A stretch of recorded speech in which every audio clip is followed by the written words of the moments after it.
आज दिशा समितीची महत्त्वपूर्ण बैठक आदरणीय धनंजयजी महाडिक साहेब, आदरणीय शाहूजी महाराज साहेब, आमचे सन्माननीय जिल्हाधिकारी, सर्व विभागांचे प्रमुख यांच्या समवेत आणि सर्व लोकप्रतिनिधी आणि संबंधित निमंत्रित सदस्य यांच्या बरोबरीने या ठिकाणी पार पडली। जिल्ह्यामध्ये असणाऱ्या केंद्र शासनाच्या आणि राज्य शासनाच्या माध्यमातून चालू असणाऱ्या विविध योजनांचा आढावा या ठिकाणी गेले 7 ते 8 तास सर्व सदस्यांनी या ठिकाणी घेतला आणि मला आनंदाने सांगावं वाटतं की कोल्हापूर जिल्हा हा केंद्र शासनाच्या विविध योजनांमध्ये अतिशय अग्रेसर काम करणारा जिल्हा म्हणून या ठिकाणी नावारूपाला येतोय। राज्यातले काही प्रमुख जिल्हे आहेत त्यामध्ये या ठिकाणी कोल्हापूर जिल्ह्याचा उल्लेख वेगवेगळ्या या ठिकाणी योजनांच्यामध्ये करण्यात येतोय। 79 जवळपास योजनांची माहिती केंद्र शासनाच्या माध्यमातून जे या ठिकाणी पॉलिसी डिसिजन झालं आणि त्याची अंमलबजावणी ग्रासरूट लेवलला काय होती याची सखोल माहिती आजच्या ह्या मीटिंगमध्ये या ठिकाणी पार पडली आणि वेगवेगळ्या अगदी पशुसंवर्धनपासून महिला बाल कल्याणपासून ते आरोग्यापासून ते असणाऱ्या विविध योजनांच्या बाबतीत, इन्फ्रास्ट्रक्चरच्या बाबतीत, पंतप्रधान सडकपासून ते पाणी पुरवठ्यापर्यंत सर्व विभागांचं जे या ठिकाणी माहिती आहे आढावा या निमित्तानं घेण्यात आला।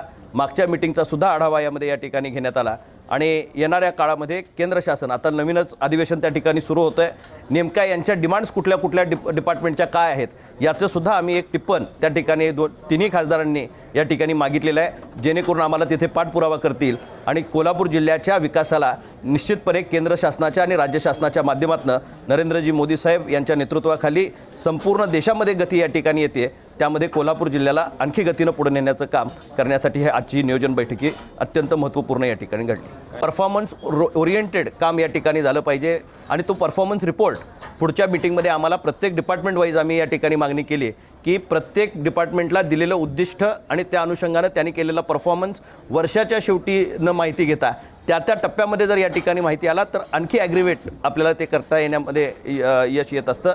त्यामुळं जिल्हाधिकारी महोदयांनी त्याच्या पद्धतीची कॉग्निझन्स घेतलेला आहे आणि जे आज गैरहजर असतील HODsनी हजर राहणं हे क्रमप्राप्त आहे। स्वतः जर जिल्हाधिकारी सगळेच या ठिकाणी असणारे लोकप्रतिनिधी, आमदार, खासदार त्या ठिकाणी मीटिंगला उपस्थित असतील तर त्या डिपार्टमेंटच्या प्रमुखांनाच इथं उपस्थित राहणं आणि त्याचं उत्तर देणं हे या ठिकाणी अभिप्रेत आहे। त्याची कॉग्निझन्स सन्माननीय जिल्हाधिकारी महोदयांनी या ठिकाणी घेतला आहे आणि पुढच्या मीटिंगमध्ये ती दुरुस्ती होईल असं या ठिकाणी संकेत दिले। मीटिंगला येताना पूर्वतयारी निश्चित या ठिकाणी सर्व अधिकाऱ्यांनी येणं क्रमप्राप्त आहे।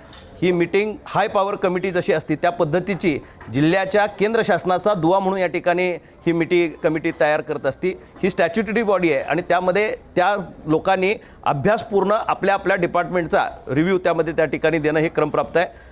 ते काही ठिकाणी झालेलं दिसलं नाही आणि ते स्वतः निदर्शनास सन्माननीय कलेक्टर साहेबांच्या सुद्धा या ठिकाणी आलं आहे। आम्ही सर्वच लोकप्रतिनिधींनी त्याच्या बाबतीत ऑब्जेक्शन घेतलं आहे। निश्चितच पुढच्या मीटिंगपासून त्या सुधारणा होतील असं मला कलेक्टर साहेबांनी आश्वस्त केलं आणि येणाऱ्या काळामध्ये कोल्हापूर जिल्हा राज्य शासनाचे असतील, केंद्र शासनाचे असतील, विविध योजनांच्या माध्यमातून सर्वसामान्य माणसापर्यंत त्या ठिकाणी पोचेल याची आम्ही सर्वजण खबरदारी घेतोय।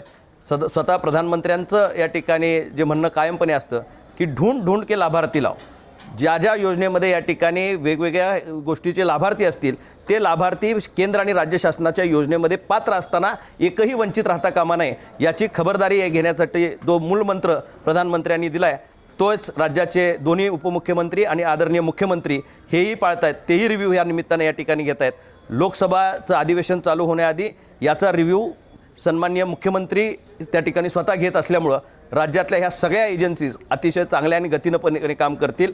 अधिवेशनपूर्व आम्ही सुद्धा याचा आढावा घेतला आहे आणि याचा फायदा आम्ही उद्या अधिवेशनात जे प्रश्न मांडणार आहोत कोल्हापूर जिल्ह्याच्या अनुषंगानं यामध्ये मला असेल, आदरणीय महाडिक साहेबांना, आदरणीय महाराजांना, या सगळ्या पार्श्वभूमीचा जो रेकॉर्ड आज आम्ही हातामध्ये आलं आहे त्याचा फायदा आम्हाला अधिकचा निधी जिल्ह्याला मिळवून देण्यामध्ये निश्चितपणे होईल।